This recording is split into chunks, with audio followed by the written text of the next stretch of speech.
बैठकमा तपाईँको बीचमा सार्वजनिक गर्न जाँदैछु र हाम्रा केही महत्त्वपूर्ण निर्णयहरू सार्वजनिक भइ पनि सकेका छन् र म सम्पूर्ण निर्णयहरू यहाँका बीचमा राख्न चाहन्छु। पहिलो निर्णय अर्थ मन्त्रालयकै प्रस्तावमा थियो। धुलीखेल अस्पताल ट्रामा तथा आपतकालीन केन्द्र सुधार परियोजनाका लागि जापान सरकारबाट प्राप्त हुने जापानी येन 3 अर्ब 29 करोड 60 लाख अनुदान सहायता स्वीकार गर्ने भन्ने निर्णय भएको छ। त्यसै गरेर अर्थ मन्त्रालयकै प्रस्तावमा कर्जा सुरक्षा संशोधन नियमहरू 2080 स्वीकृत गर्ने पनि निर्णय भएको छ र अर्थ मन्त्रालयकै प्रस्तावमा 2080 साल असोज 8 र 9 गते इजिप्टको शार्म एल शेखमा आयोजना हुने एसियाली पूर्वाधार लगानी ब्याङ्कको बोर्ड अफ गभर्नेन्सको 8औं वार्षिक बैठकमा माननीय अर्थमन्त्री एसियाली पूर्वाधार लगानी ब्याङ्कका लागि गभर्नर नेतृत्वको प्रतिनिधि मण्डललाई सहभागी हुन स्वीकृति दिने भन्ने निर्णय पनि भएको छ। यो माननीय अर्थमन्त्रीको नेतृत्वमा हुनेछ यो टिम। त्यसै गरेर अर्थ मन्त्रालयकै प्रस्ताव छ अर्को धितोपत्र तथा निष्कासन 7औं संशोधन नियमावली 2080 संशोधन गर्न स्वीकृति प्रदान गर्ने निर्णय पनि गरेको छ। र 5औं नम्बरमा उद्योग वाणिज्य तथा आपूर्ति मन्त्रालयको प्रस्तावमा नेपाल इन्जिनियरिङ सेवा केमिकल इन्जिनियरिङ समूह राजपत्राकृत प्रथम श्रेणी मा बढुवा गर्ने भन्ने पनि निर्णय भएको छ। त्यसै गरेर खानेपानी मन्त्रालयको राष्ट्रिय खानेपानी सरसफाई तथा स्वच्छता नीति 2080 स्वीकृत गर्ने भन्ने निर्णय भएको छ र गृह मन्त्रालयको प्रस्तावमा यो निर्णय पनि बाहिर आइ नै सकेको छ मिडियामा।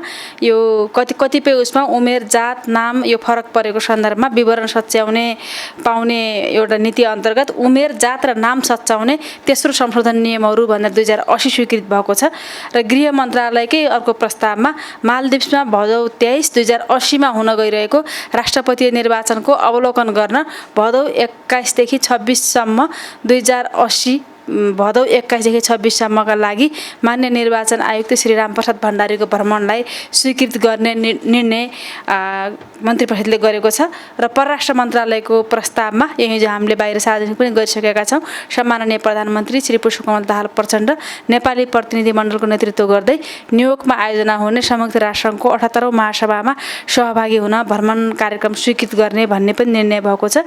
त्यसै गरेर भूमि व्यवस्था तथा सहकारी तथा गरिबी निवारण मन्त्रालयको प्रस्तावमा सुर्खेत जिल्ला साबिक अवलचिङ गाविस वार्ड नम्बर 4 को 9 रोपनी जग्गा चिङगाड गाउँपालिका वार्ड नम्बर 5 मा निर्माण हुने 15 शय्याको आधारभूत अस्पताल निर्माणार्थ चिङगाड गाउँपालिकालाई उपयोग गर्न स्वीकृति दिने भन्ने निर्णय भएको छ।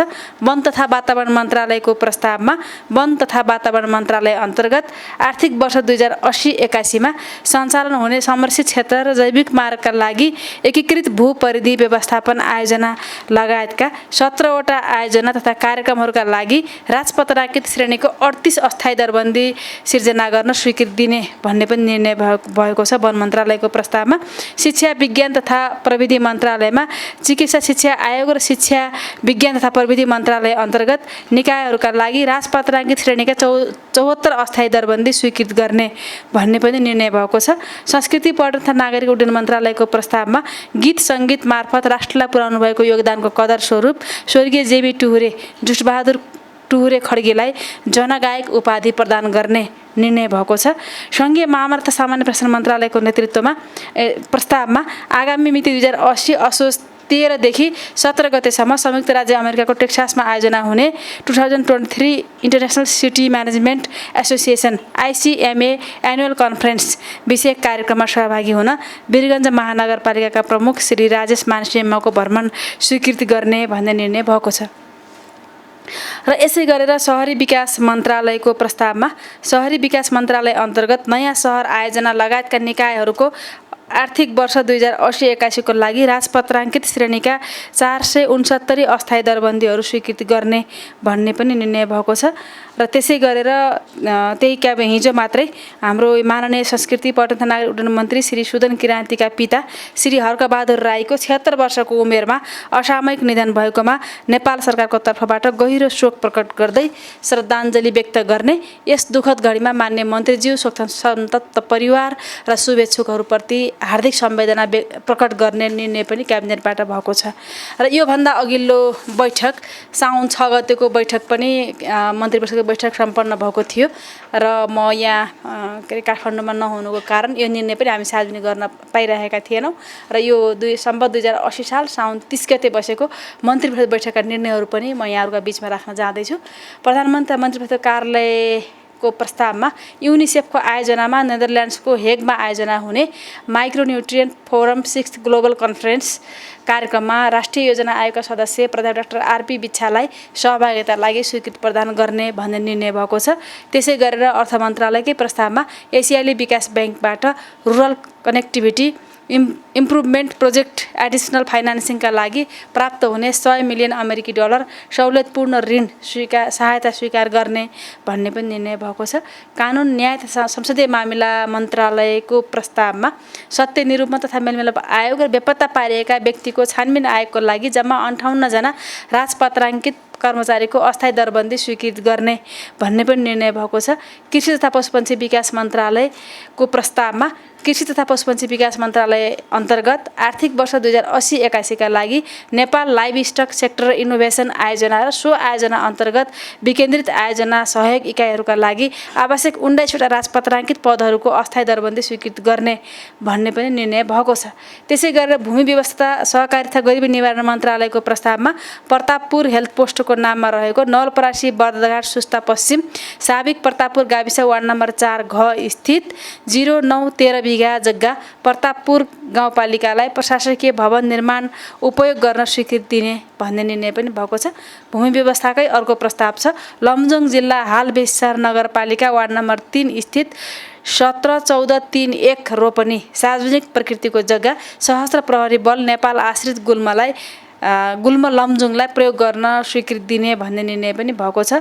र भूमि व्यवस्थाकै तेस्रो प्रस्तावमा भू उपयोग पहिलो संशोधन नियमावली 2080 स्वीकृत गर्ने भन्ने पनि निर्णय भएको छ।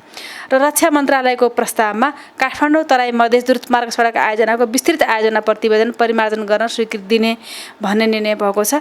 वन तथा वातावरण मन्त्रालयको प्रस्तावमा माथिल्लो दरौदी बी साना जलविद्युत आयोजनाको भौतिक पूर्वाधार निर्माण गर्न गोर्खा जिल्लाको सुलीकोट गाउँपालिका वार्ड नम्बर 2 र अजिरकोट गाउँपालिका वार्ड नम्बर 1 मा रहेको राष्ट्रिय वन क्षेत्रको 4.92 हेक्टर जग्गा 25 वर्षसम्म प्रयोग गर्न स्वीकृति दिने भन्ने निर्णय भएको छ। र वन मन्त्रालयकै अर्को प्रस्तावमा बर्खाप सिँचाइ आयोजना निर्माणको लागि राष्ट्रिय वन क्षेत्र प्रयोग गर्न दिने भन्ने पनि निर्णय भएको छ। र त्यसै गरेर शिक्षा विज्ञान तथा प्रविधि मन्त्रालयको प्रस्तावमा विज्ञान प्रविधि तथा नवप्रवर्तन सम्बन्धी विधेयक तर्जुमा गर्न सैद्धान्तिक स्वीकृति दिने भन्ने निर्णय क्याबिनेटले गरेको छ।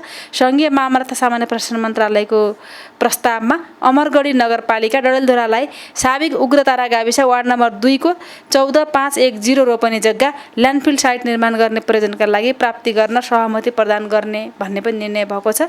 नेपाल लेखा परीक्षण सेवाको समूहीकरणतर्फको राजपत्राङ्कित विशिष्ट श्रेणीको रिक्त पदमा नायब महालेखा परीक्षक श्री पदमराज पौडेललाई बढुवा गर्ने भन्ने पनि निर्णय भएको छ।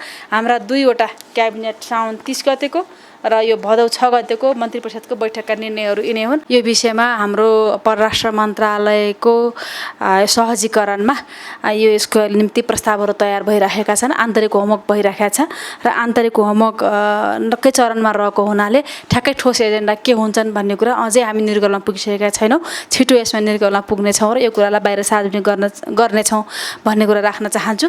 त्यसै गरेर अब यो सरकारले यो आफ्नालाई बचाउने अर्कालाई अब पार्ने भन्ने खालको प्रतिपक्ष आरोपको जे कुरा गर्नुभयो यो त व्यवहार त खण्डित भइसकेको छ भन्ने मलाई लाग्छ। सत्तापक्षकै कैयन नेताहरू यो केसमा परि नै सक्नु भएको छ र जति पनि विषयहरू उठेका छन् ती उठेका विषयहरूमा सिआइबीले आफ्नै ढङ्गले अनुसन्धान र छानबिन गरि नै रहेको छ। त्यो अनुसन्धान र छानबिनकै प्रक्रियामा रहिरहेको हुनाले यो विषयमा के भएको हो, कसरी अगाडि बढिरहेको छ, बचाउन नबचाउन लागेको छ कि छैन भन्ने कुरा बाहिर बोल्नु यो हतार हुन्छ भन्ने मलाई लाग्छ। त्यसकारण सरकारको एउटा विश्वास र एउटा दृढ प्रतिबद्धता के हो भने निर्दोष फस्नु हुँदैन, दोषी बाँकी रहनु हुँदैन भन्ने सरकारको एकदम दृढ प्रतिबद्धता हो। त्यस प्रतिबद्धता अनुरूप माननीय प्रधानमन्त्रीज्यू बोली पनि राख्नु भएको छ, मेरै घरको मान्छे भए पनि छोड्दैन भनेर भनिराख्नु भएको छ। यस्तो सन्दर्भमा हामीले जुन ढङ्गले बाहिर प्रश्नहरू उठाइएका छन् त्यो उठेका प्रश्नहरूमा सरकारले व्यवहारबाट यसको जवाफ दिनेछ भन्ने कुरा म राख्न चाहन्छु। र अर्को यो उच्च स्तरीय छानबिन समितिको जुन कुरा उठाउनु भएको छ पत्रकार साथीले यसमा चाहिँ अब यो हाम्रो हिजो मात्रै यो जुन प्रतिपक्षदेखि लिएर सबै संसदका सबै राष्ट्रिय मान्यता प्राप्त दलहरूको बिचमा भएको सहमति हो र त्यो सहमति अनुसार यो अहिले जति पनि यो सुन तस्करीको यो पछिल्लो घटना जुन बाहिर आयो यो घटनामा सिआइबीले छानबिन गरिरहेकै छ। सिआइबीले नै यसलाई निष्कर्षमा पुर्याउनेछ र अभियोजन गर्नेछ भन्ने कुरा त्यो 1 नम्बर बुँदामा त्यो निर्णय नै भएको छ। र दोस्रो बुँदामा एउटा समग्रतामा यो घटना एकपटकको मात्रै होइन, पहिला 33 किलोको घटनाहरू पनि छन्, पछि फेरि निरन्तर यस्ता घटनाहरू घटि नै राखेका छन् र यो यस्ता घटनाहरू किन घट्छन्, तस्करीको यस्तो विषयहरू किन आउँछन्, सुन तस्करी किन यस्तो लगातार भइरहेको छ, यसको हाम्रो कानुन रूपमा काहीँ लुपहोल छ कि अरू केही समस्याहरू छन् कि हाम्रा कार्यशैलीमा कहाँ समस्या छन् भन्ने कुराको समग्र समस्याको समाधान गर्ने गरेर सुझाव प्रस्तुत गर्नको निम्ति उच्चस्तरीय छानबिन समिति बनाउने भन्ने एउटा सहमति भएको हो। र त्यसका निम्ति यो हामीले यो जुन अहिले जति समयसम्म म्याद छ हाम्रो सिआइबीको त्यसले यो आफ्नो यो विषयलाई छानबिन गर्नेछ र अरू बाँकी समग्र विषयमा यसलाई कसरी सुधार गर्ने, कसरी अगाडि बढ्ने, नीतिगतदेखि लिएर सबै कुरामा एउटा के अरे रिपोर्ट पेश गर्ने गरेर छानबिन समिति बनाउने भनिएको हो। यसले बनाएको प्रतिवेदन नेपाल सरकारका निम्ति उपयोगी नै हुनेछ भन्ने कुरा सरकारको मान्यता छ। र अर्को जुन कोशी प्रदेशको बारेमा जुन कुरा गर्नुभयो, कोशी प्रदेशको कुरा अब अदालतमा मुद्दाकै रूपमा गइसकेको छ। अदालतमै मुद्दाका रूपमा गइसकेका कुरालाई हामीले अब अन्यथाको रूपमा त्यो अदालतको आदेश नभइन्जेल त्यसलाई बोल्ने कुरा भएन।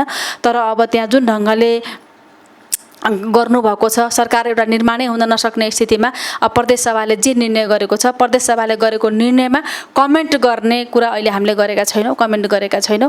यो फेरि एउटा न्यायालयमा गइसकेको विषयमा कमेन्ट उपयुक्त पनि हुन्छ भन्ने मलाई लाग्दैन।